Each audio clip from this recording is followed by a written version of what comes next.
Okay, let's talk about setting up a still life.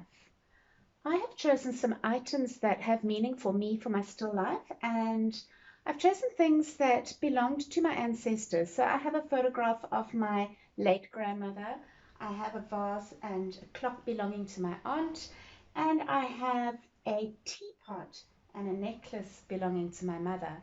So, a couple of things to think about when it comes to setting up still lives is you need to think, what is the still life going to be on?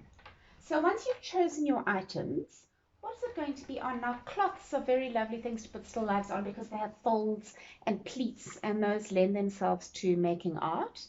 Um, I've also created a cloth background, but of course, in the background, you could also have a window or a plain wall or something else of interest.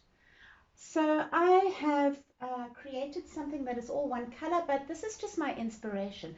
I may decide to make this look like curtains when I do my actual artwork. So a couple of tips. The first thing is when you are choosing your items, try to select things of different sizes. So as you can see, I've got large item, a medium size item, and some smaller items, and even tiny items with detail right in the front. So generally speaking, the larger items go to the back, and the higher items, the medium size items are in more to the front, and then I've got some detail with the smaller items right in the front.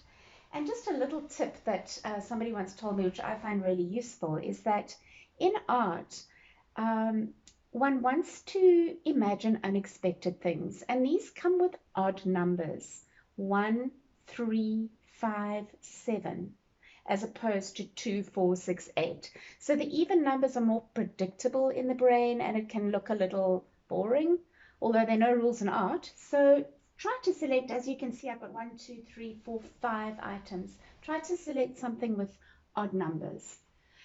This particular still life can be seen from the front.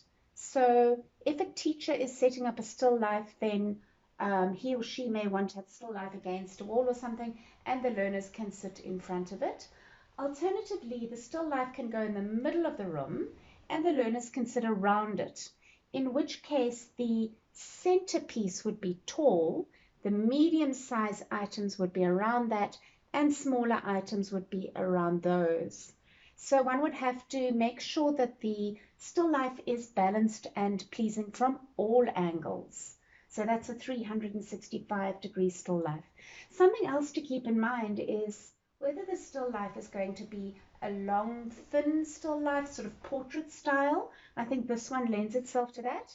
Or whether it's going to be a wider one, landscape style. So just a couple of things to keep in mind.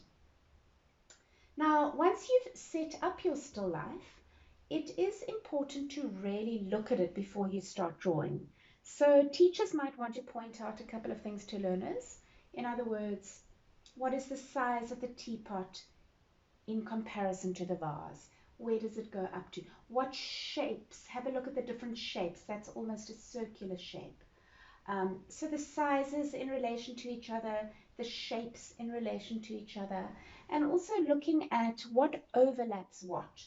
So the learners, when they're starting out, they often want to put things next to each other and are a little bit afraid to overlap, or they don't quite see that. So just point out that there's an overlapping of this vase and this photograph, and an overlapping of this clock and this teapot.